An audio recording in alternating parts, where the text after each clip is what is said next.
ಎಲ್ಲ ಕಡೆನೂ ಸ್ಕೂಲೆಲ್ಲ ಸ್ಟಾರ್ಟ್ ಆಗಿಬಿಟ್ಟಿದೆ. ಎಲ್ಲ ಮದರ್ಗೂ ಸೇಮ್ ಫೀಲಿಂಗೇ. ಮಕ್ಕಳ ಬಾಕ್ಸಿಗೆ ಏನು ಹಾಕಬೇಕು ಡೈಲಿ ಇದೇ ಆಗಿರುತ್ತೆ. ನಾವೇನೇ ಮೀಲ್ ಪ್ಲ್ಯಾನ್ ಮಾಡಿದ್ರು ಸಮ್ಟೈಮ್ಸು ನಮ್ಮಿಂದ ಅದನ್ನು ಎಕ್ಸಿಕ್ಯೂಟಿವ್ ಮಾಡೋದಕ್ಕೆ ಆಗಲ್ಲ. ಆವಾಗ ನಮಗೆ ಯಾವುದಾದ್ರೂ ಇನ್ಸ್ಟೆಂಟಾಗಿ ಸಿಗುತ್ತಾ ಅನ್ನೋ ಥರ ಯೋಚನೆ ಮಾಡಬೇಕಾಗುತ್ತೆ. ಯಾಕಂದರೆ ಮಕ್ಕಳು ಆಫ್ಟರ್ನೂನ್ ತಿನ್ನುವಾಗ ನಾವು ಬೆಳಗ್ಗೆನೇ ಮಾಡಿರ್ತೀವಿ, ಅದು ಸಾಫ್ಟಾಗಿರುತ್ತೋ ಇರಲ್ವೋ ಎಲ್ಲ ಥರ ಪ್ರಾಬ್ಲಮ್ಸೂ ತಲೆಯಲ್ಲಿ ಓಡ್ತಾನೆ ಇರುತ್ತೆ. ಹಾಗೆಯೇ ನಾನು ಇವತ್ತು ನಮ್ಮ ಮಗನಿಗೆ ಬ್ರೇಕ್ಫಾಸ್ಟ್ಗೆ ಹಾಗೆ ಲಂಚ್ ಬಾಕ್ಸ್ಗೆ ಅಂತ ಕುಂಬಳಕಾಯಿನ ಚಪಾತಿ ಹಾಗೆಯೇ ಕ್ಯಾಪ್ಸಿಕಮ್ನ ಗೊಜ್ಜು ಮಾಡ್ಕೊತಾ ಇದ್ದೀನಿ. ಕ್ಯಾಪ್ಸಿಕಮ್ಮು ದಪ್ಪಕ್ಕಿರುತ್ತೆ ಮೆಣಸಿನ್ಕಾಯಿ, ಆದರೆ ಅದರಲ್ಲೇನು ಖಾರ ಇರಲ್ಲ. ನಾವು ಅದರಲ್ಲಿರೋ ಬೀಜನೆಲ್ಲ ತೆಗೆದ್ಬಿಟ್ಟು ಅದನ್ನು ಈರುಳ್ಳಿ, ಬೆಳ್ಳುಳ್ಳಿ, ಸ್ವಲ್ಪ ಟೊಮೆಟೊ ಹಾಕ್ಬಿಟ್ಟು ಅದಕ್ಕೆ ಬೇಕಾದಷ್ಟು ಖಾರ ಹಾಕ್ಕೊಂಡ್ರೆ ಸಾಕು, ಅದು ತುಂಬಾ ಟೇಸ್ಟಾಗಿರುತ್ತೆ. ಹಾಗೆ ನಾನು ಕುಂಬಳಕಾಯಿನ ಇಲ್ಲಿ ಸ್ಟೀಮ್ ಮಾಡ್ಕೊಂಬಿಟ್ಟಿದ್ದೀನಿ.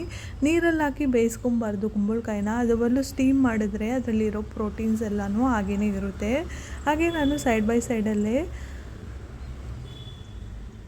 ಕ್ಯಾಪ್ಸಿಕಮ್ ಗೊಜ್ಜಿಗೆ ಸ್ವಲ್ಪ ನೀರು ಹಾಕ್ಕೊತಿದ್ದೀನಿ. ಇದಾದಮೇಲೆ ನೋಡಿ ಎಷ್ಟು ಸಾಫ್ಟಾಗಿದೆ. ಇದನ್ನು ಜಸ್ಟ್ ನಾವು ಸ್ಪೂನಲ್ಲೇ ಸ್ಮ್ಯಾಶ್ ಮಾಡ್ಕೊಬೋದು, ಅಷ್ಟು ಸಾಫ್ಟಾಗಿರುತ್ತೆ. ಇದರಲ್ಲೇ ನಾನು ಗೋಧಿ ಹಿಟ್ಟನ್ನ ಹಾಗೆ ಸ್ವಲ್ಪ ಬೇಕಾದಷ್ಟು ಉಪ್ಪು ಆ್ಯಡ್ ಮಾಡ್ಕೊಂಡ್ಬಿಡ್ತೀನಿ.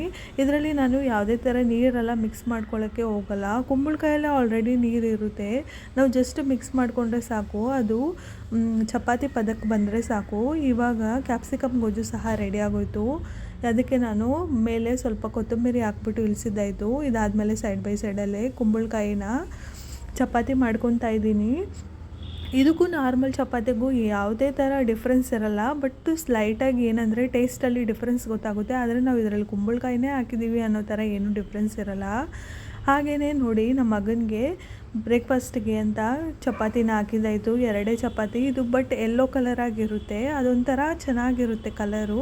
ಹಾಗೆಯೇ ಒಂದು ಬಾಕ್ಸಿಗೆ ಅಂದ್ಬಿಟ್ಟು ಚಿಕ್ಕದಾಗಿ ನಾನು ಈ ಥರ ಮಾಡ್ಕೊತಾ ಇದ್ದೀನಿ.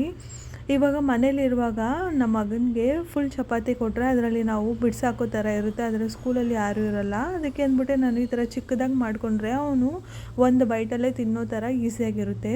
ಈ ಕುಂಬಳಕಾಯಿ ಚಪಾತಿಗೆ ನಾನು ಆಯಿಲ್ಗಿನ್ನ ಸ್ವಲ್ಪ ಬಟರ್ನ ಯೂಸ್ ಮಾಡ್ಕೊತೀನಿ, ಅದು ತುಂಬ ಸಾಫ್ಟಾಗಿರುತ್ತೆ. ಮಧ್ಯಾಹ್ನವರೆಗೂ ಆ ಸಾಫ್ಟ್ನೆಸ್ ಇರುತ್ತೆ, ಗಟ್ಟಿ ಆಗಲ್ಲ.